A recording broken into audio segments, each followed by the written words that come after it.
मर जी आपसे मिलकर लगा कि जग झूठा है और नाम सच्चा है। अब इस झूठी दुनिया में रहते हुए लगता है कि कुछ साथ नहीं जाएगा। जो काम करता था पहले उसमें एक उत्साह नहीं रह गया, सब मिथ्या सा लगता है महाराज जी। संन्यास लेने का उत्साह नहीं है, साहस नहीं है, बीच सा फंस गया हूँ महाराज जी। नहीं, बीच में फंसना नहीं। अब और स्ट्रांग बनो कि आपकी रुचि ना होते हुए आपको उस कार्य को करना है, कि अपने मन को भक्तिमय करते हुए कार्य करना है। कि जैसे हमारा मन है कि एकांत में बैठो चुपचाप, लेकिन हमको सेवा मिली है तो अब ये सेवा हमें करनी पड़ रही है। ऐसे आपको सेवा मान के करनी है। जो आप व्यापार करते हो या जो भी नौकरी करते हो या किसानी करते हो, उसे सेवा मान करके कि परिवार रूपी भगवान की सेवा के लिए अर्थ चाहिए, इसलिए सेवा करो। मेरी रुचि तो नहीं, संसार में रुचि ना होना यही भक्ति का लक्षण है, लेकिन उस कार्य को सम्यक करना ये भी भक्ति का लक्षण है।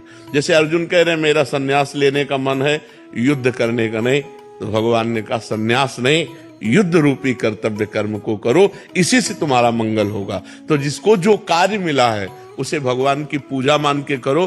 अंदर अंदर से नाम जप करते रहो तो नाम का एक प्रभाव होता है, वो कहीं आसक्ति नहीं रहने। सब ऐसे लगेगा क्या है, झूठा है सब। जब मरना ही है और एक पैसा साथ नहीं जाना तो हाय हाय करके काहे को मरे, खूब नाम जप करे। तो अंदर अंदर नाम जप करो, बाहर से वही कार्य करो जो एक संसारी आदमी करता है। तब तो प्रवीणता, और सब छोड़ करके बैठ गए तो कायरता। कायर नहीं बनना, भगवान ने अर्जुन को कायर बनने से मना किया है। तुम युद्ध करो, इस समय युद्ध रूपी कर्तव्य है, तो अब संन्यास लेना तुम्हारी कायरता होगी।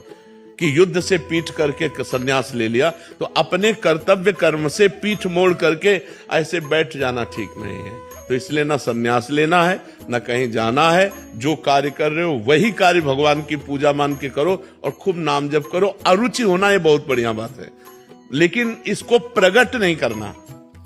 हम आपसे मिल रहे हैं, हाथ मिला रहे हैं, हमारा कोई संबंध नहीं, कोई रुचि नहीं, लेकिन हम इनको झलकने नहीं दे रहे। और आप कैसे हो, ऐसा लगा कि मैं खुशी हुआ आपसे मिल करके। ये हमारा नाटक होना चाहिए। ये जगत रूपी नाटक मंच पर जो हमें रोल मिला है उसमें हमें परफेक्ट उतरना है। भाई के साथ भाई जैसा व्यवहार, बहन के साथ बहन, दोस्त के साथ दोस्त, माता पिता के साथ वैसा, सबके साथ वैसा व्यवहार करते हुए कहीं भी रुचि नहीं। यही भक्ति की कला है। कहीं भी अपनापन नहीं, वो अपनापन गुरुदेव से भगवान से है, लेकिन वो व्यवहार वैसे ही कर रहा है जैसे एक संसारिक पुरुष करता है।